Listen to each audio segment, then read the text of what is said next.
কৃষকদের সমবায় ব্যাংক থেকে ঋণ দাও, কৃষকদের কমার্শিয়াল ব্যাংক থেকে ঋণ দাও, মানে যেগুলো পাবলিক সেক্টর ব্যাংকস আছে, তার বদলে দেওয়া হচ্ছে না। ফল হলো সব মাইক্রোফিন্যান্সে জড়িয়ে যাচ্ছে। আমার পরিচিত একজন, আমি তো শুনে হতবাক, 55,000 টাকা ধার করেছে, 83,000 টাকা ফেরত দিয়েছে, বলছে 1 টাকাও আসল কমেনি। এবং লুট, সারদা রোজ ভ্যালি স্ক্যাম কি স্ক্যাম, তার 100 টাইমস বড় স্ক্যাম হচ্ছে মাইক্রোফিন্যান্স স্ক্যাম। লুট চলছে, অবাধ লুট গোটা গ্রাম বাংলা। এ চলতে দেবো আমরা? এ কি দুটো রাজনৈতিক দলের লড়াই? এ তো মানুষের অস্তিত্বের লড়াই।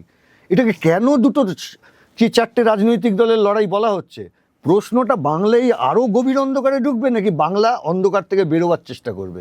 লড়াইটা গোটা নির্বাচনের এইখানটায়। আর এখানে মিডিয়া তো যার থেকে পয়সা পাবে তার হয়ে, এখন তো মিডিয়া তাই দাঁড়িয়েছে। আমি তো কতবার বলেছি, কোথায় কোনোদিন তো মামলাও করে না আমার বিরুদ্ধে, সেটা করলেও তো বুঝতাম যে ওরা এইসব করে না। প্রেস কাউন্সিলের রিপোর্ট আছে যে কি পরিমাণ খবরের ভিত্তিতে এই টাকার বিনিময়ে খবর করা হয়েছে। এখন তো সেই রিপোর্টও আর প্রেস কাউন্সিলের বেরোয় না। প্রেস কাউন্সিলটাই প্রায় উঠে যাওয়ার জোগাড় বিজেপির আমলে। আমাদের রাজ্যেও তাই হচ্ছে।